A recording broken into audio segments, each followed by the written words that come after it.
off of us. Oh, wow. So, I am so proud of my mother because she's the person who's come up with all of this. Burial, everything is taken care of. And my parents are 74. Yeah, 74. Okay. And like I said, they just had that birthday. Yeah, they just had a birthday. So I do commend my mother because I think she's really taken a lot off of us that we won't have to worry about later. And that's a good thing because, you know, the old saying was, what did you do between your birth and death? For them to fill in the blanks for you. I really love that because, Mom, if you listen, I listen to things with her and I write little notes down to help me because during that time, you're delirious. It's like, where was she born at? Where was Dad born at? You have to have all this stuff in order. And as morbid as it sounds, listeners, that's something we need to do. And just like Rena said, that long-term health care insurance, never thought about that. And that will help them stay in their home or have more control over whatever's going on. Absolutely. Okay. I believe that, if I'm correct, that long-term health care insurance pay $250 a day. Okay? It's worth the investment. It is worth it. Yeah. We all need it because this way you can stay in your home. You know who's coming in. You know who's going to take care of you. You know what I mean? You could, with Make-A-Wish, you can say, I want this agency. If something happens to me, I have a stroke and I'm bedridden, I want this agency to take care of me. You can prearrange these things. I love it. It's called 5 Wishes. Yeah. Hey, Cannon, I want to talk about this a little bit. We were talking about the power of attorney, and as Tracy was talking about how they have a attorney or a lawyer for her sister, right? Do you have to worry about those legal ramifications? Because, there's a lot of times when people, are being abused or they fight over certain things, there's a lot of fighting that goes on. And now we've got a situation where a family member has abused someone, and now you've got to go against that person. But what happens if that person is the power of attorney over that individual? Well, I mean, first off, let's talk about what a power of attorney really is. Pardon me. What a power of attorney is it's a designation that a person has that allows them to act on behalf of the individual who's not able to act on behalf of themselves. And so if you've got a situation where there's a conflict between the needy elder person and the power of attorney, then the loved ones can go in and petition the court to change that power of attorney structure. God forbid that happens, but it does. Now, if you're asking, well, who gets to make the decision? Brother and sister don't get along, and brother's the power of attorney, and sister doesn't like what brother's doing and wants to do something different. Well, power of attorney gets to make the final choice, makes the final decision. Is the client, per se, or is the speaker on behalf of the client, per se, in litigation? So, there is some significance to who it is that serves as the power of attorney because they're literally acting on behalf of the person. Right, and so that person gets the chance to make the final decision even if the whole family disagrees with it. Yeah. And, and it's unfortunate that something of that case can happen because what we've heard about some of the abuse situations is that a lot of times it can be that family member, and in most situations and cases, that family member that's abusing the person is usually the one that's caring for the person, and the one that's caring for the person is usually the one, and correct me if I'm wrong, Lambert, they're usually the ones that are caring for the person, power of attorney, and abusing the person as well. I'll tell you this, from my own personal interaction with people, what I've come to find is that a lot of times the power of attorney is a little different than that dynamic. Okay. In fact, they're actually the advocate in a lot of respects. A lot of times the responsibilities that are placed on power of attorney are just absolutely overwhelming. Yeah. And in spite of those extremely heavy burdens, they many times, they're troopers. They're really, in a lot of respects, troopers. It's not to say that everyone that is a power of attorney is. But you have to, think about it from the standpoint that you're accepting a responsibility that is like raising a child. Yeah. In some instances where you didn't expect it. So, question though, Cannon, is it the client that appointed the person they want to be the power or attorney, or if the client is not coherent and the children of someone that's a loved one of hers say, I'm going to step up and be the power. Well, like I said, you can petition the court and ask for an appointment. If they are coherent, then they can sign a power of attorney. I could sign a power of attorney right now and give you power of attorney over my affairs. There's Your wife would kill? Yes, she would. Who is Brenda McKay? But and let's make the distinction further, right? There's a general power of attorney, and then there's a medical power of attorney.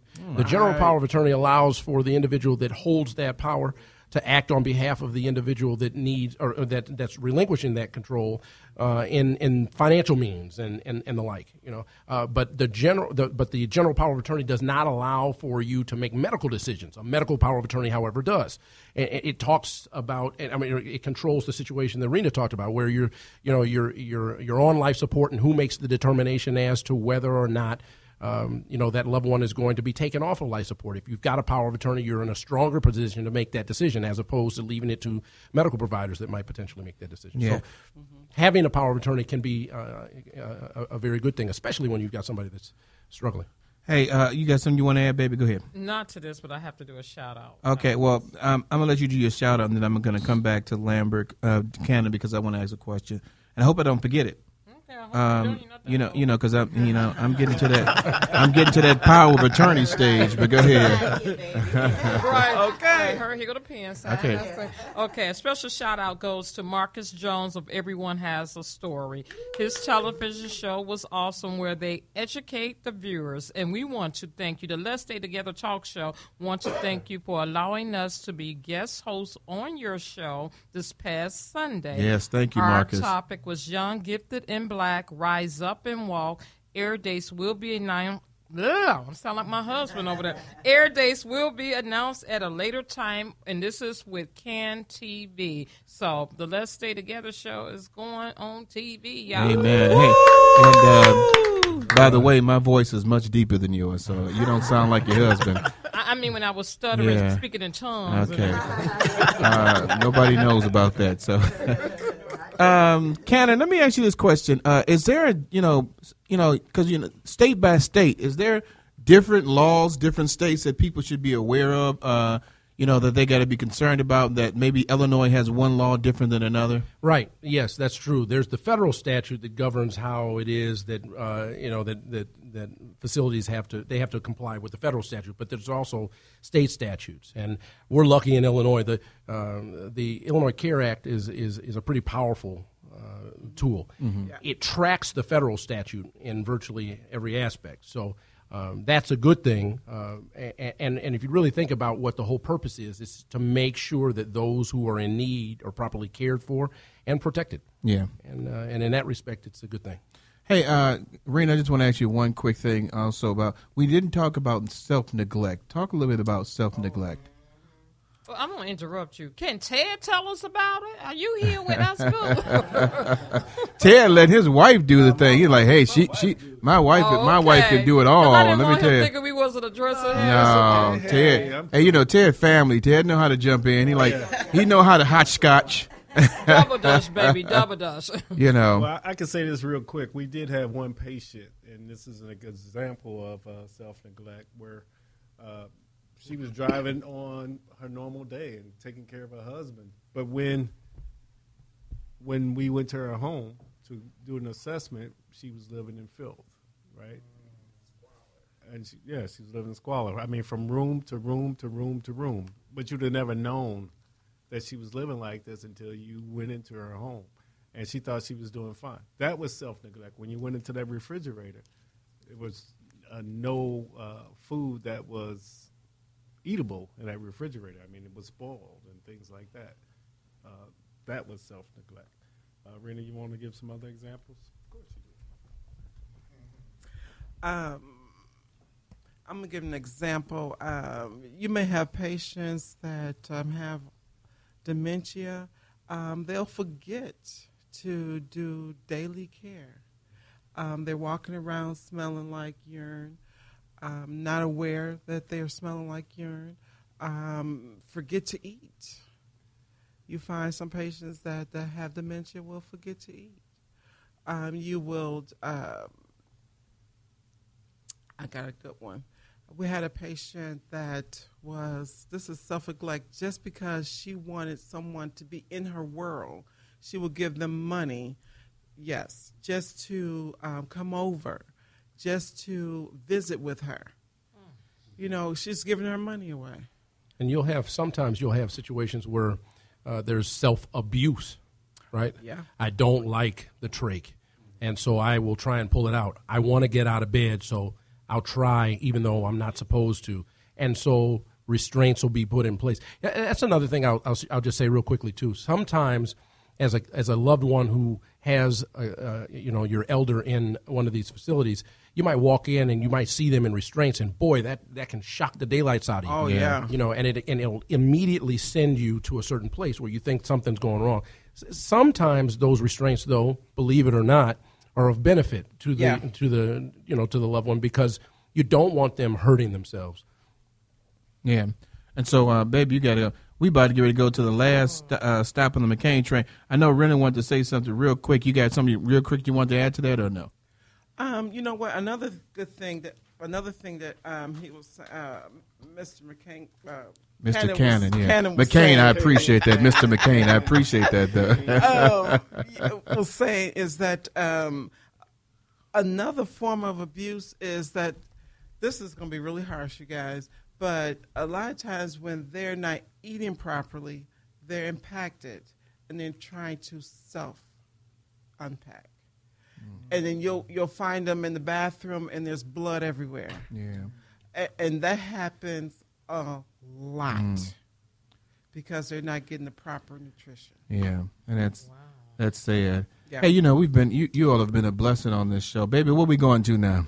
Well, the McCain train has learned a lot. Yes, it has. We have been I'm educated. telling you, very, very much so. Okay, we have pulled into our last stop, and we want to thank Ted and Rena Williams and Cannon Lambert Sr. Esquire for joining us on thank our you guys. ride. Thank you. Thank you. No, real seriously, thank you, because I'm sure I'm going to get a lot of inboxes off. Yeah, we definitely will. Because this has been very, very interesting. Rena, give you a location and where they can contact you again. RS Independent Home Health Care. We're located in Joliet, but we service from Indiana border to the Wisconsin border.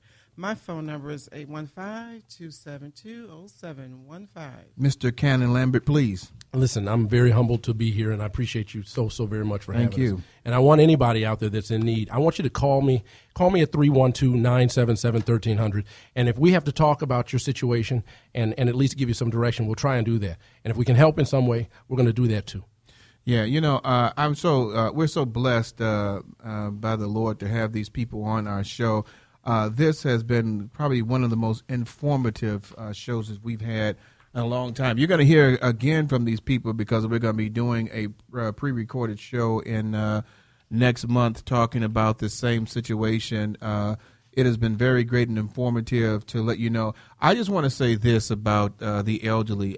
Remember, you're going to be old too, and I think Cannon said, no one should be living their funeral. How did you say that again? My wife told me last week that no one should be at their own funeral. At their own funeral. And so look at the fact that though you may not be at the age of the elderly, that if you're blessed by the Lord to get there, you want the same care, the same respect, the same dignity given to your loved one as you would want yourself. If that person has raised you, even if that person has done you wrong, it does not mean that it's time to do them wrong.